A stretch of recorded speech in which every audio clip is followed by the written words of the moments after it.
If there is anyone left who thinks this is a disease that only kills the old and vulnerable, the events of today nailed it once and for all. A 21-year-old girl with no health conditions, dead from the coronavirus. Our deputy ambassador to Hungary, dead at 37 from the virus, and many more in hospital. I have pneumonia on both lungs, and I'm fighting for me and my baby. There is, of course, a great deal more news on the virus tonight. Prince Charles tests positive for the disease. His symptoms are said to be mild so far. There is no suggestion the Queen has been infected, and she carried out her weekly meeting with the Prime Minister today on the phone. The government says it will announce a package of measures for the self-employed tomorrow, so what can we expect? The Archbishop of Canterbury talks to Julie about where he sees God in all this and says we're owed the mother and father of all parties when it is done. Amen to that. And the touching story of the young cancer patient forced to separate from her family to stay alive, and how her wish for help from Ant and Dec came through. Everybody stay at home.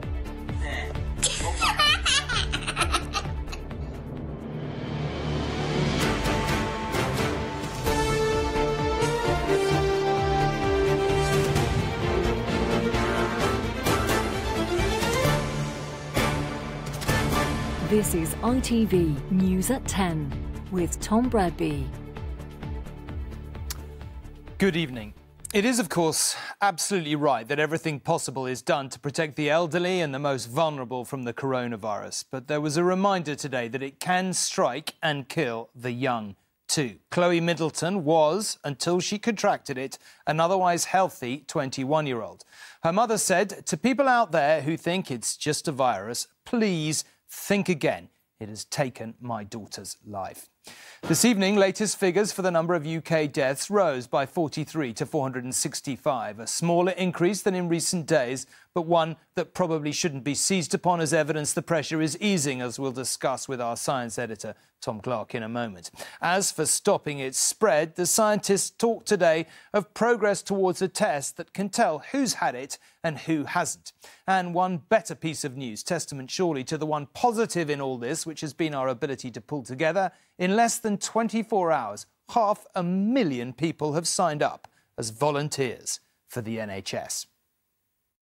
If you ever needed proof the coronavirus affects every single one of us, this is it. The deadly disease took Chloe Middleton's life, a 21-year-old who's said to have no underlying health conditions. Her death, her family say, should be a wake-up call.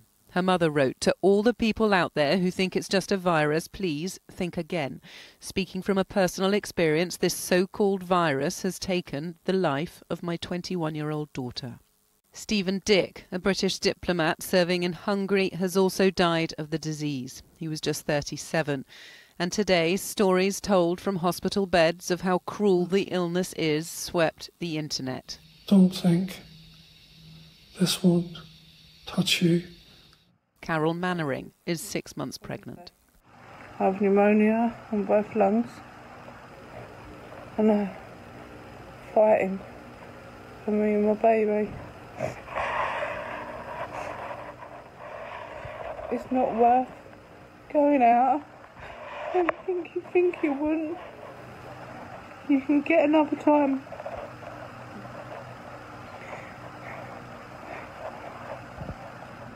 NHS staff caring for such patients tell similar tales. Conditions at Northwick Park Hospital in North London have been likened to a war zone. So many patients and nearly 40 deaths. The Trust has appealed for more doctors to help. One junior doctor there told me it's overwhelming. There are patients everywhere. The doctors are running around trying to see patients as quickly as possible. The difficulty with these patients is that they can deteriorate extremely quickly, and people barely have time to see the patient they're with. Give me a sense of what it's like in the wards, in acute care, in A&E at the moment. I think everybody has cried. We're there for each other. We hold each other's hands through it. As pressure on the health service increases over the next 3 weeks, this vast conference centre in East London will be transformed into the Nightingale Hospital. This hall is 1 kilometre long. A construction worker at the Excel site showed where 4,000 beds will be set up. But with dwindling frontline staff numbers, health officials are desperate to approve a new test that would show who has already had the virus. Today the government confirmed it's bought over 3 million and could be available to key workers very soon. Testing is crucial. It's absolutely crucial, and yes, we need more of it, as Chris has said. And the other thing that's going to be important with the antibody test is to be able to work out how many people have had the disease asymptomatically. But scientists in Oxford are still working on whether the tests are accurate. The one thing that's worse than no test is a bad test. Yes. So telling someone inaccurately either they have had it or have not had it could lead to dangerous mistakes being made. So we do not want to go ahead with testing until we're confident of the technology. There's not only a huge scientific effort underway, but a human one too. More than 500,000 people have volunteered to help the NHS in the fight against the virus. Emily Morgan, News at 10. And Tom Clark joins us, our science editor, joins us now from his home, where, as you can see, he's self-isolating. Tom, I can't think of any other circumstances in which we talk about even vaguely 43 people dead as any kind of positive trend, but it is at least fewer than in recent days. Do you see anything to be positive about in that, in terms of an overall trend? It would be wonderful to think that deaths might be coming down, given all of the efforts going on the front lines of the NHS, the sacrifice those workers are making, the sacrifice all of us across the UK are making by sitting at home like I'm doing, like everybody else in the country is doing, to try and reduce the burden on the healthcare system. But there is unfortunately no reason to expect that this is anything like a trend. There will be days when the numbers of casualties are lower, but the general direction of travel is going to be in an upwards direction. It will continue in that way for the foreseeable future. Remember, we're a couple of weeks behind Italy in this outbreak, particularly in London, where the most cases are right now. Cases in Italy have surpassed 7,000 now. The number of cases in Italy is doubling about every 3 days. So that is going to be the situation here in the UK. It is going to get a lot worse before it gets better. Now, obviously, everyone agrees one of the things we need a huge amount more of is ventilators. There's been a lot of talk of it. Have you got any indication as to where we are on that? I mean, there's nothing more important in terms of saving lives at the sharp end than ventilators. That is what is keeping people alive. People are staying on ventilators for a long period of time when they're sick with this virus. But 14, 20 days in some cases. And as you say, we don't have enough of them. The government says they're going to get more. They are from the private sector. We've had some positive news today. Inventors like James Dyson have announced that they will be producing 15,000 ventilators here in the UK. Other companies have come together in coalitions and partnerships with others to come up with prototypes and ideas for doing it. What remains to be seen, however, is how quickly those ventilators could be produced, could be certified as safe to use in the clinical setting and actually get to the front line, because we're going to need a lot more of them very, very soon. It's all about how quickly you can get them on stream, and that just isn't clear yet. But they are freeing up more. There's several thousand probably coming in from the private sector in the coming days and weeks. OK, Tom, thank you very much indeed. Stay safe. All right, well, there was another reminder today that this has the potential to reach into every family in Britain, as it was confirmed that Prince Charles has tested positive at 71. He is, of course, in a notably at-risk group, but he has mild symptoms so far and is said to be in good spirits. He was already somewhat isolated at his home on the Balmoral estate. Now he is self-isolating officially. His wife, Camilla, tested negative. This was the last public event at which we saw the Prince of Wales. It was just under 2 weeks ago. He was raising funds in London for those affected by Australia's bushfires, and he was, as he often is, surrounded by people. On that same day, Prince Charles was at Buckingham Palace. He carried out an investiture, which is where he made Floella Benjamin a dame. I think everybody was a little bit concerned. That's why we did that handshake. The 70-year-old TV presenter who's in the House of Lords is self-isolating but says things were very different 2 weeks ago. Well, I think because we didn't really know the seriousness at the time, you know, of events like my investiture, we felt as a nation we were in a safe place. Obviously, as time gone by, we've found out it's not quite as safe as we thought it would be. The Prince had also chaired a charity summit for water aid opposite Prince Albert of Monaco here, who later did announce he had COVID-19. That Water Aid Summit was on the 10th of March. On the 11th, Prince Charles met a number of celebrities at the Prince's Trust Awards, and on the 12th he had that fundraiser for Australian bushfires, plus the investiture at Buckingham Palace, where he also spent time with the Queen. But his doctors think the earliest he could have become infectious was the following day, the 13th. After that, he spent most of his time at Highgrove in Gloucestershire, and the coronavirus symptoms started to appear last weekend as he travelled to Balmoral. He's robust. He's been working very hard recently. He's been extremely active. He does take his health seriously. He's a very sensible man. Both Charles and Camilla were tested by the NHS here at Burke Hall in Aberdeenshire, and perhaps understandably that has frustrated some frontline medics who can't get tests. It's not great for NHS staff in that there are many of us who are off, who are poorly or off, who could otherwise return to work with a test. That, you know, to see a member of the royal family being tested whilst doctors and frontline NHS staff are not. Scotland's chief medical officer said today Prince Charles did fulfil the criteria to be tested. Tonight, Buckingham Palace released this image of the Queen on the phone to Boris Johnson. She is in good health, but keeping her distance from everyone, including the Prime Minister. Chris Ship, News at 10. So the royal family is caught up in the corona outbreak, and its imprint was felt on that other key institution of British public life, Parliament, which closed down early for Easter today. But not before the Prime Minister was forced to explain why building sites were allowed to stay open. He said they could, so long as they followed the guidance of Public Health England. What we are not doing, Mr Johnson said, is closing down the whole UK economy. When so much non-essential work has been stopped, why should construction continue? Especially when builders like these can't help but come within 2 metres of one another. It's a problem the builders themselves are concerned about. Everybody's worried, everybody's trying to do social distancing. It's quite difficult. Most jobs require 2 people. So it's very difficult, it's very worrying, people are stressing out.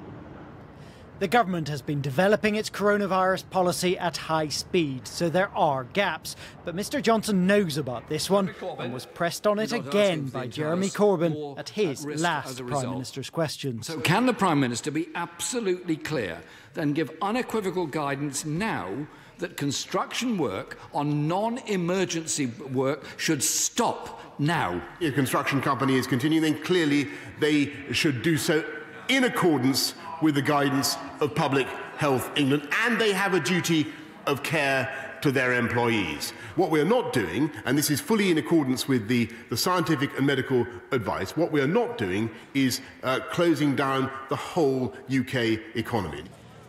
But it's not just construction workers who are worried.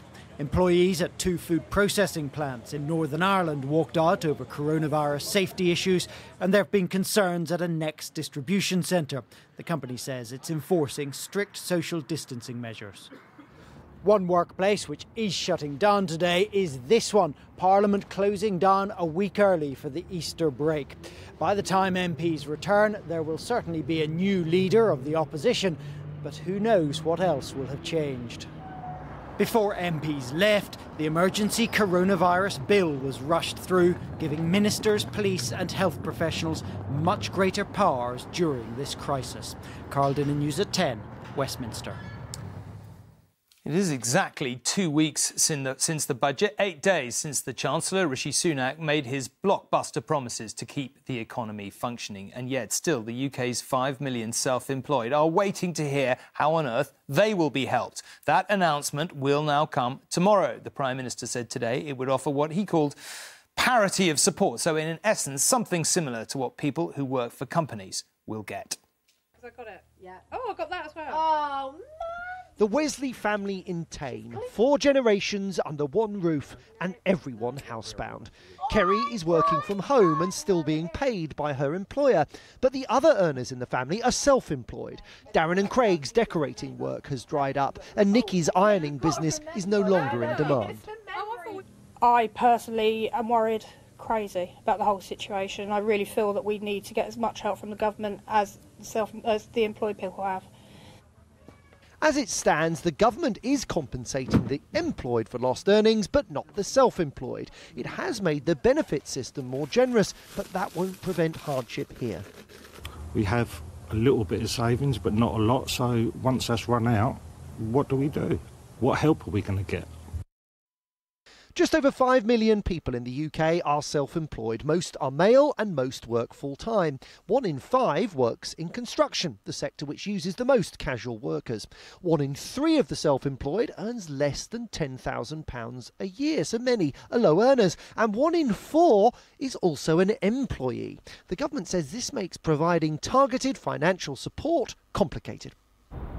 The self-employed are at the heart of every community, as dentists, mechanics, restaurants and hairdressers close, so the people who work in them find themselves financially vulnerable. The Chancellor has been trying to come up with a way of giving money to those who need it while not giving it to those who don't. Because while some self-employed people have seen their incomes suddenly disappear, others are either in work still or arguably wealthy enough not to need support from the taxpayer. The Resolution Foundation calculates that at least 1.3 million people have been hurt financially by the restrictions to slow the spread of the virus and says the taxpayer should do more to help them. Government has got ways to try and deal with this. We recommend they look at taking the tax payments people have made over the previous years and topping up people's income so that they're not seeing big falls from the level of income they've been used to when they've been doing self-employed work over the last few years. All over the UK, the self-employed are looking for a lifeline. I do mixed private and NHS, and in both counts, I don't know where my next money's coming from. From dentists in Birmingham, we're scared, we're worried, to bicycle couriers in Middlesbrough. Tomorrow, they'll find out if they'll get one. Joel Hills, News at 10. Well, let's just discuss all this with Robert, who is still self-isolating. Robert, what, in your view, can we expect tomorrow? Well, we will get something which the government believes will put the self-employed in a position where they think that they are broadly getting the same amount of money as those who are employed and are basically told to rest or furloughed, to use the technical term. As you'll remember, for those who are kept on a company's books but are sort of sent home, but with the expectation of rejoining work at some point, we hope a few months away, they are getting up to 80% of their they're getting 80% of their earnings up to a maximum £2,500.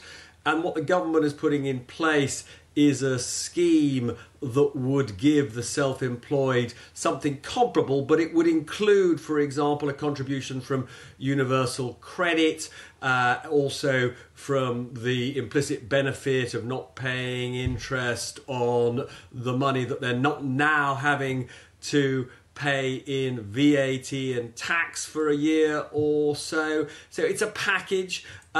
We'll see whether it satisfies the self-employed. One of the things that will worry people, though, who are currently suffering a collapse in earnings in that category, is that they're not going to get this money, frankly, for many weeks. Even those who are employed are not going to get this money till the end of April at the earliest. So there is still going to be tremendous anxiety as COVID-19 races through the population, destroys economic activity, how these people are going to make ends meet in the coming weeks. OK, Robert, thank you very much indeed. Please look after yourself. And even though Robert is in quarantine, his show goes on, and that is coming up shortly here on ITV. Well, let's go to the United States now, which the World Health Organization says could become the global epicenter of the pandemic. President Trump doesn't perhaps inevitably see it that way. He's talking about lifting restrictions and opening the country up again by Easter, less than 3 weeks away. Across America, over 100 million people are now in some form of lockdown. This is New York City, where police are pleading with residents to stay at home. Due to the current health emergency, members of the public are reminded to keep a safe distance of 6 feet from others while in public places to reduce the spread of the coronavirus. Temporary morgues have been established to help relieve the pressure on hospitals. And all week the governor has been battling the bureaucracy of the federal government, managing to access some equipment while pleading for more. Where are the gowns? Where's the PPEs? Where are the masks? Where are they? With dire warnings to the White House about the human cost of failure. What am I going to do with 400 ventilators when I need 30,000? You pick the 26,000 people who are going to die because you only sent 400 ventilators. The president has clearly been stunned by seeing large parts of America's economy closing down, with many of the country's busiest metropolitan areas looking like ghost towns. But instead of following expert advice, Donald Trump has proposed ending many of the restrictions, bizarrely aiming for Easter Sunday, just 18 days from now, when in reality the pandemic here may be reaching its peak at just that time. So I think Easter Sunday, and you'll have packed churches all over our country. I think it would be a beautiful time, and it's just about the timeline that I think is right. It gives us more chance to work on what we're doing, and I'm not sure that's going to be the day, but I would love to aim it right at Easter Sunday, so we're open for church service and services generally on Easter Sunday. That would be a beautiful thing. His own top public health advisors are having to tiptoe around the president's wildly ambitious timeline. You know, you can look at a date, but you've got to be very flexible, and on a literally day-by-day and week-by-week basis, you need to evaluate the feasibility of what you're trying to do. While that debate rages inside the White House and the president's optimism is widely ridiculed, Congress has today passed the largest financial rescue package in American history. It is worth $2 trillion and is an attempt to save the country from economic calamity. It may not be enough. Whole industries have ground to a halt. Major airlines and hotel chains fearing they will not survive as viable businesses. But the more immediate task is saving lives and bracing for the surge of patients that will test America's healthcare system to the very limit. Robert Moore, News at 10, Washington. Well, I'm afraid to say there is simply no good news anywhere. Spain has become the second country after Italy to overtake the number of dead in China. The Spanish total went up by 738 to 3,434. In Italy, there have been another 683 deaths in the past 24 hours, taking the total there to more than 7,500.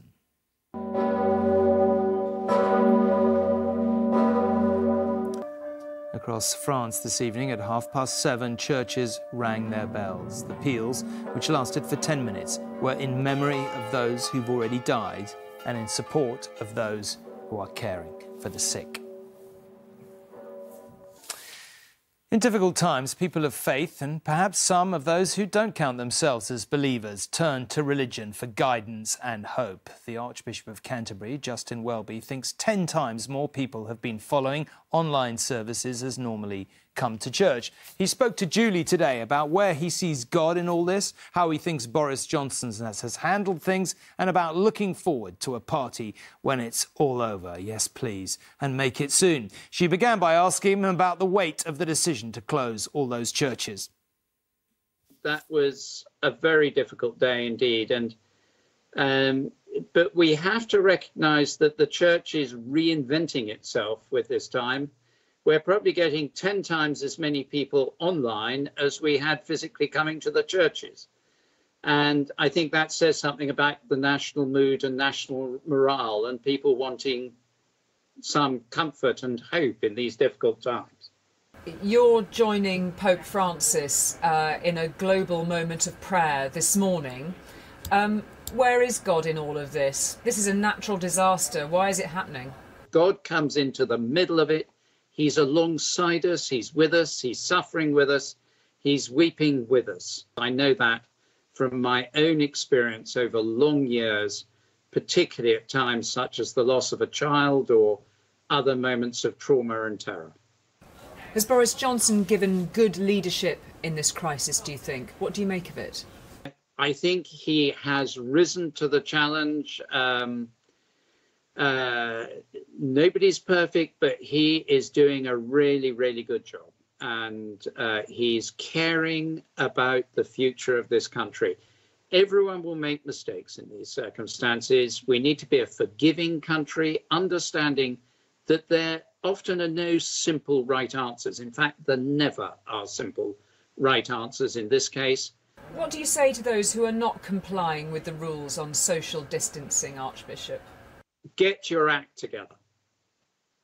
If you are not complying, you are risking other people's lives, not just your own. You are risking the health service collapsing. Do it. Stick with the rules. And the sooner we do that, the sooner we can end this period of deep darkness, and we can have the mother and father of all parties at the end of it. What are your thoughts on how this could alter our society forever? We don't know what this is going to look like, what we're going to look like at the end. There is an opportunity here. There is a moment of saying we will learn from this that the things ways in which we can love each other and care for each other are far greater than our divisions. I mean, this puts the whole Brexit controversy in perspective when we're with people whose lives are at risk day by day. And people are coming together in the most beautiful and wonderful way. Let's keep doing that and put our differences behind us. The Archbishop of Canterbury there talking to Julie about the coronavirus. Finally, for 4-year-old Mila Snedden, who has cancer, and her family, these are, of course, very worrying times. She's at risk of infection. But when she told us today that she thought the best people to reinforce the government's stay-at-home message were Ant and Dec, we got in touch with them. They were, as you will see, happy to help. And as you will also see, Mila was thrilled. Daddy, Daddy, Daddy! Hi, big girl. Mila's dad and big sister can't go into the family home anymore. Oh, your hair's coming in. She's going through chemotherapy, but they still have to work and do the family shopping. But wait, I'm missing Daddy and Georgie. I want to be back together. You want us back together? They just can't risk carrying coronavirus back to Mila, so they've moved out, and this is as close as she gets to a daddy and daughter hug. The first time I came up after we had moved out and I was at the window, it was devastating for Mila because she was asking why I couldn't come in, and it was quite hard to explain to her. Mila now understands why this is necessary. Because we don't want them to get the coronavirus. I've got leukemia.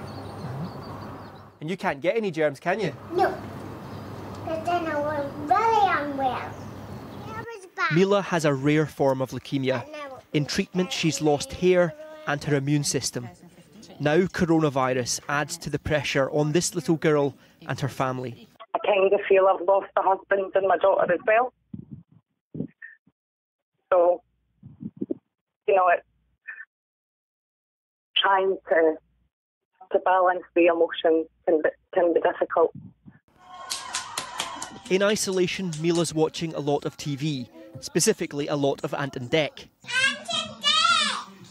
There are times when she feels worried, and speaking to me today, she asked if her favourite TV stars could help by passing on a message. What would you like Ant and Dec to tell everyone? I would like them to say all the people have to stay indoors if they can.